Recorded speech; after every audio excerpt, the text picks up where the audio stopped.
Since quite early childhood, I've always maintained a fascination with Area 51. Now, I ought to make it clear that I'm not some sort of deluded conspiracy lunatic. Although the wild speculations about its activities have equally enthralled me since being very young, and fueled several of my attempts at short works of science fiction. I simply find the notion that there are places in the world that the powers that be seem so desperate to keep hidden fascinating, and it has been a bit of an amateur hobby for a long time to try and discover some of the truth surrounding it. It was certainly more of an obsession in my younger years than it is now. However, as I gradually moved into the field of journalism, I discovered that it was not a topic that held very much credibility in the world of professional writing. Most editors would scoff at suggestions for writing a piece on it, even if it was merely speculative, saving those kinds of reports for silly season or slow news weeks. I eventually decided that it might be interesting to write an article for personal benefit, detailing and critiquing some of the theories surrounding the infamous airbase.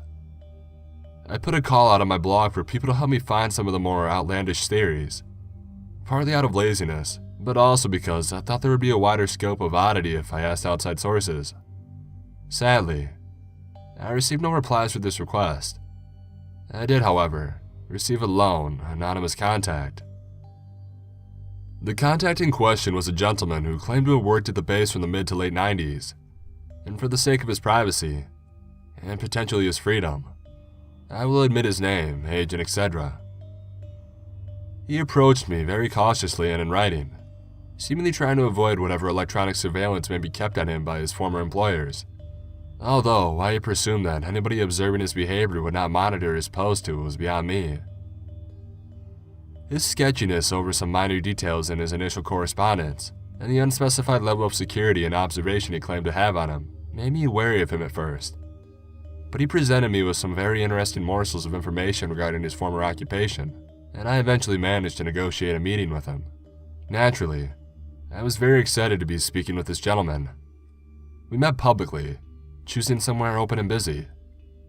Before he even spoke, I noticed his mannerisms were skittish and nervy, and his drawn face seemed to suggest an addict of some form or another.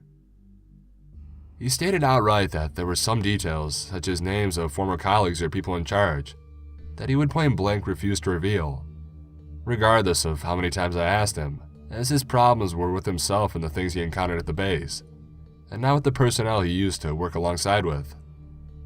In spite of his current circumstances, he claimed to still have a deep sense of respect for many of his peers and colleagues, and risking their careers was not something he was willing to do. He did, however, feel that what he encountered was something that he needed to speak about, having had well over 10 years of reflection on it, and the vast potential impact it may still pose. I was very close to informing him that, if I published his claims and they were any way taken seriously by a large amount of people, his former colleagues' careers could be put at risk anyway. I must admit that I refrained from telling him this. As selfish as it may sound, his deer-in-headlights mannerism made me wary, and I did not want to frighten him off. With disappointment that I may not get any further leads or possible interviewees out of him, I accepted his conditions. I began by asking about some of its history. Once he told me he was not an expert on its past, he did tell me some of the better-known facts amongst the personnel on the base. Area 51, he told me, was brought into operation in the latter part of the Second World War. He did not give me any specific dates, which was slightly frustrating, and was considerably smaller than it is now. Its purpose was originally to design and test out experimental weapons, reconnaissance technologies, and aircraft, but was often considered amongst the upper echelons of power in the American Air Force as one of the less important bases, focusing their defenses and their money on its larger and more productive facilities. While it had links to some of the components of important technologies, including some designs that would later go on to be used in the stealth plane, it was not particularly influential in the field of research and development, and surprisingly, faced closure at one point around 1949 because of slipping standards and inefficient usage of funds.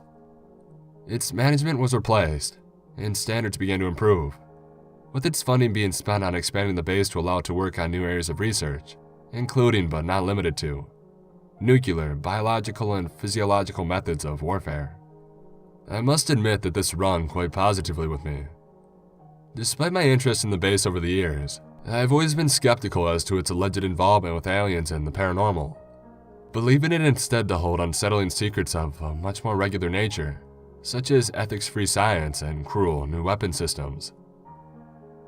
The vast majority of people I've discussed the topic with over the years have leapt straight to the aliens theory, something I had always found extremely irritating. To hear someone who seemed to be genuine, giving me facts that I could find a lot more believable was encouraging. But what he told me next began as a disappointment, but soon turned into something much more unsettling. As he had been informed when he took the job in 1993, the base's operations took a dramatic shift in 1964 when a bright object appeared in the sky around 5 miles east of the base.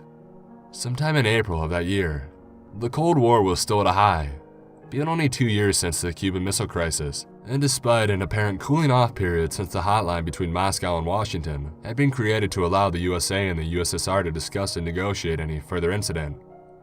Tensions between the Americans and their Russian foes were still at high, as was mistrust of the other side.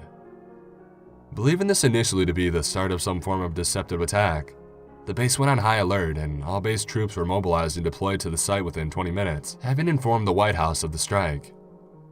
It is believed that President Johnson immediately phoned Russia via the hotline, where he claimed no knowledge of any such attack. Naturally, this was taken with a large pinch of salt, but Johnson apparently halted calls for an immediate retaliation from some of his more enthusiastic advisors, in case the Soviets were in fact telling the truth. Base troops were informed to investigate the source of the light immediately and to inform the White House directly of their findings as soon as possible. The light source had, as speculated, fallen to Earth quite close by. The impact site was smoldering and burning upon discovery, leaving a sizable crater behind. Having ruled out foul play quite soon, seeing how there was no explosion heard and, in regards to the nuclear strike, they were all still alive. They began to speculate that what must have fallen to Earth was a satellite, a light aircraft, or possibly even a surveillance drone. However, all this was disproved when they investigated the crater further. They found no wreckage, no mound of twisted metal and burnt-out components that would suggest a failed piece of equipment which had crash-landed. Instead, they found a small black box. Troops who initially made the discovery were returned to base immediately and decontaminated, replaced by hazmat teams wearing radiation suits and wielding Geiger counters. However, these teams discovered no radioactive material on the cube at all. Base staff could not decide what could be done with the object. Disposal experts were sent in immediately to destroy the object in a controlled explosion, in the firm belief that whatever it was probably a risk and should therefore be dealt with. When the object could not be destroyed using a variety of disposal methods, including explosives, fire, and acid, all involved were baffled. Troops were even instructed to fire at the object at will, but the object didn't show signs of even a scratch. Reluctantly, base command was informed by the White House to remove the object for further investigation at the base. A highly secured area was cleared, in which the box was kept underneath a temporary tarp until a more permanent and secure location for it could be created. In that time, a concrete, lead-reinforced bunker was built, and the object was moved inside. The box received observations and experiments almost constantly, ranging from observing its response to an electrical current to its response to gamma rays, but it always remained entirely unaffected. Eventually, as the years passed, it was firmly believed by site researchers that the box was entirely indestructible, and they instead took to observing it daily, in case it showed any change at all. With regular experiments to attempt to work out its makeup, the potential benefits were, obviously, incalculable. A material that could not be destroyed by any weapon known to man, and naturally, it was kept tightly under lock and key. The security systems employed in that room, according to my contact, make Fort Knox look like an open door. However, despite the unending interest in the box displayed by the vast majority of the American military, it did not appear to be willing to unveil its secrets at any time soon. A daily routine of observation and theorizing developed and stayed in place for close to 30 years. And it is here where my contact came in. In 1993, he was fresh-faced and close to receiving a degree in particle physics, and at that time living in Chicago. It was around this time that he was approached by the government officials who had taken an interest in his potential, and who came to him with an offer of a job that they claimed would make use of his talents. This job was at Area 51. He was made to sign a secrecy pact and soon relocated to Nevada. The job itself offered much less than he originally perceived. He was at the base in the capacity as little more than a glorified lab assistant, aiding the more senior researchers with their experiments. That said, the pay was very good and he had room for career progression, so he was, for the most part, content. He first encountered the box after 2 weeks at the base, after some initial training and general orientation to the job. He had been informed of it repeatedly over this 2-week introductory period, and its alleged properties, but encountering it was more than he anticipated. The readings it gave off were enough to make the vast majority of the staff feel uneasy. Once it gave off small amounts of heat, and an occasional low-level electrical signal. It had no mass though. This was both perplexing and unsettling, and as this was, to all intents and purposes, not possible. And yet, the box was there. The impossibility made it all the more worrying. My contact described it as somehow feeling impossible. The box looked and appeared in some way as though it shouldn't be there, although he just couldn't sum up why. He had received considerable training and information on the unpleasant feelings the box gave off, and all the staff had at least one story about how the box had made them feel uncomfortable, or somehow disturbed. There were also several reports that the box had a profound effect on electrical equipment if they were brought close to it. Wiping laptops clean of information, frying the batteries of mobile phones, even breaking the bulbs and flashlights. My contact's laptop was itself wiped of data in 1996, while running a basic observational routine. However, his other memorable encounter with the box would ultimately become more lore at the base, and led him to the state he was in today. One morning in August 1998, while running diagnostics on the object, my contact described an unusually high feeling of anxiety in the room, which he believed to be emanating from the box. He described a feeling of tension, unease, and panic, as though he felt threatened by its presence. This was unusual for him, as over his career at the base, he had grown used to the unusual effects the box had on people. But on this morning, it was worse than he had ever remembered. Despite this, he still managed to focus on the diagnostics, and on reflection, he claimed, he really wished he hadn't. For the first time in nearly 35 years, the box had mass. Its readings went off the scale, electrical power, heat, mass, energy, all going to unnatural degrees. At this point, the laptop corrupted and the screen died. It would later be revealed that the hard drive had been entirely destroyed. Looking over to the box, he noticed another change. It opened. My contact at this point went vague and incredibly withdrawn. He described little, staring off into the middle distance, but what he did say made me feel deeply uncomfortable.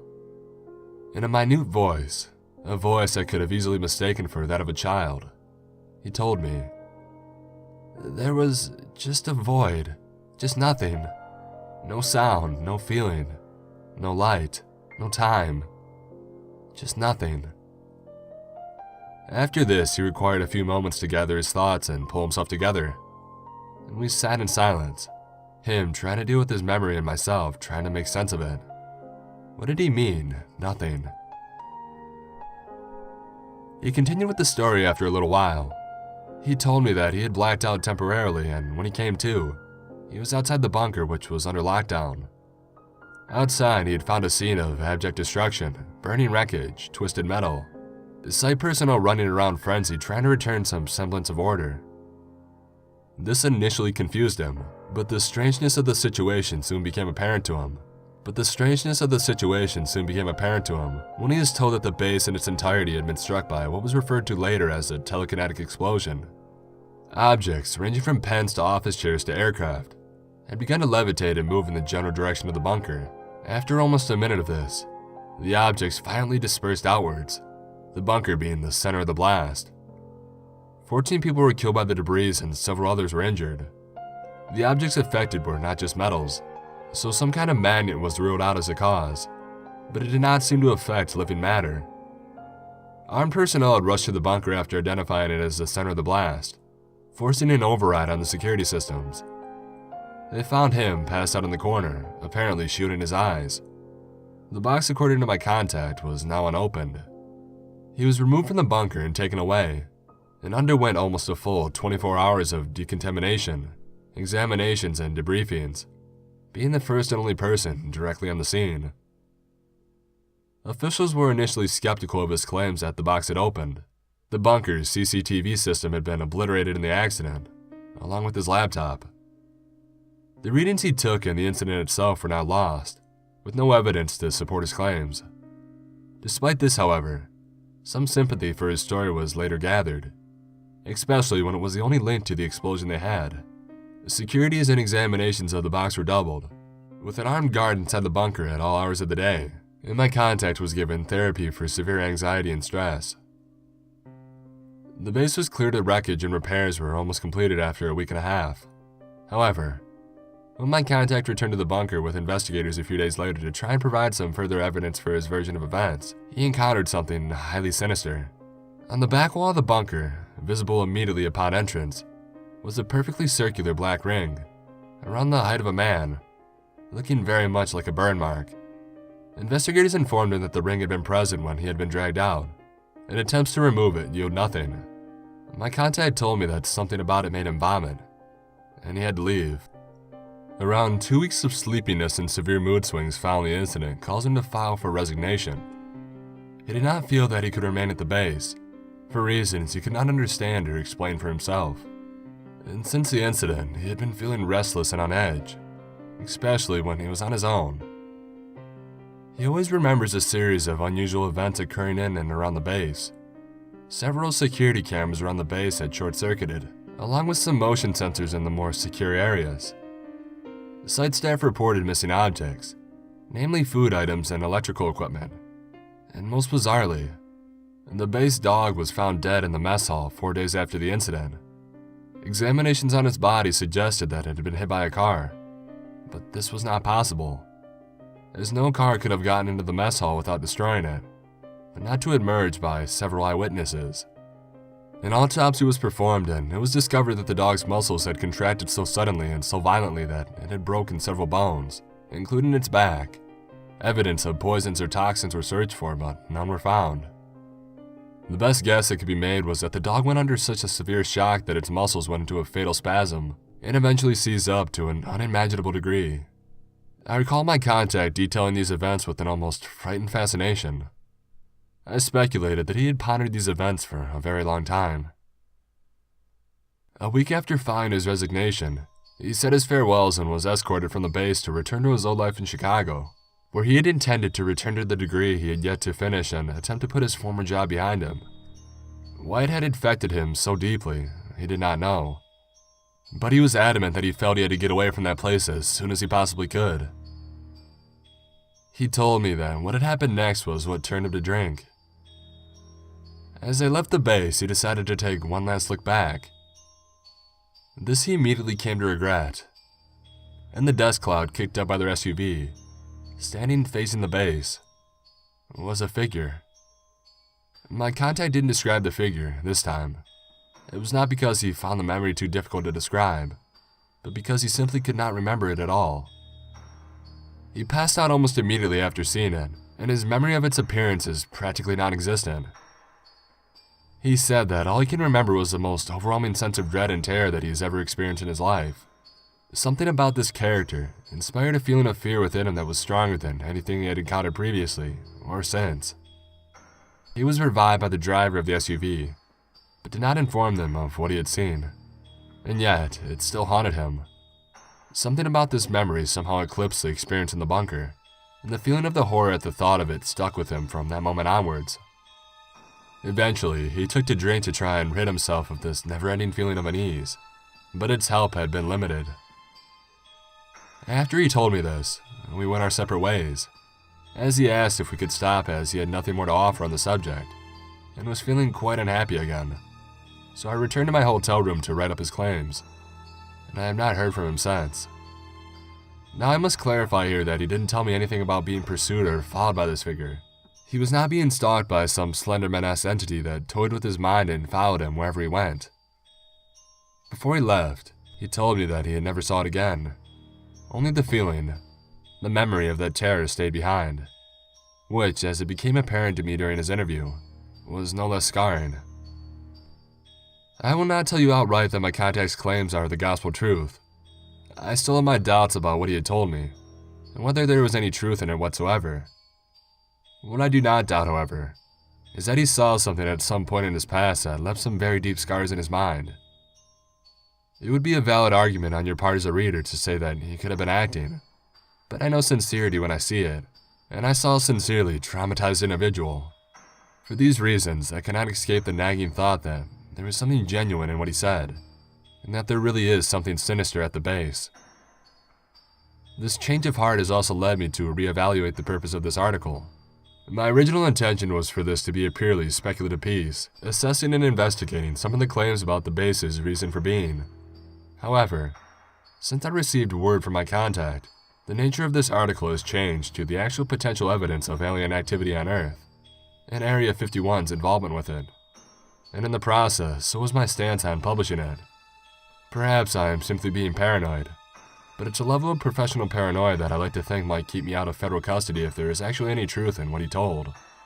A knock at the door from CIA spooks is not a risk I'd like to take, even for the sake of journalistic integrity. Perhaps this is just needless wariness, but I'd rather be wary than flaunt danger needlessly.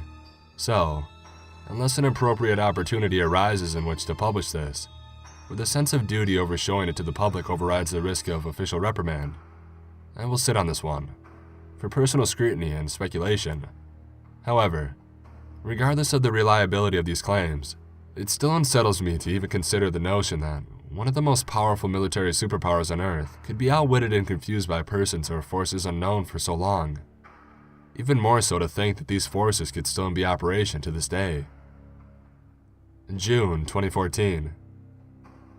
As stated at the end of the original article, I decided to hold off on publishing it until a time I thought would be necessary and for the public benefit to do so.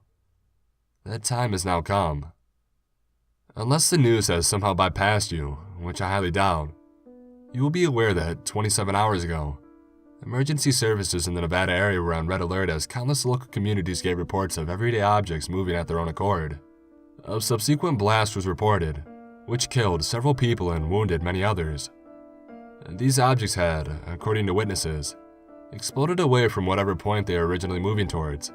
Naturally, hospitals were filled with casualties and police officers were working tirelessly to try and bring some calm to the situation.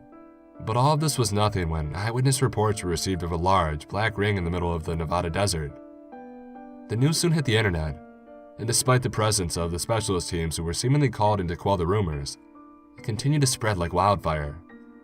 A global media rebellion against the American government ensued, with news networks the world over reporting of this inexplicable phenomenon. A cover-up of any sort was no longer an option. Satellite imagery later revealed the ring to be well over 15 miles in diameter, perfectly round and black in appearance, very much like a burn mark. The images also appeared to show an object at the center of the ring, namely a large, solitary black box. The media uprising in the wake of this incident had presented me with a situation where I no longer feel threatened to reveal what I know. If the US cannot control its own national television networks, then I highly doubt they'll be able to control their independent online journalists. And, in light of these events, I think I would have published this even if the risks were still there. This is far too large a connection to simply ignore. Whatever doubts I had about my contact's claims are no more. I have nothing to offer here but speculation. But I believe what he had encountered at the base was a scouting party, a surveyor so to speak, and that the black ring in the bunker was its window into our world. I also believe that what we're seeing now is no longer the scouting party. I believe that it's the invasion.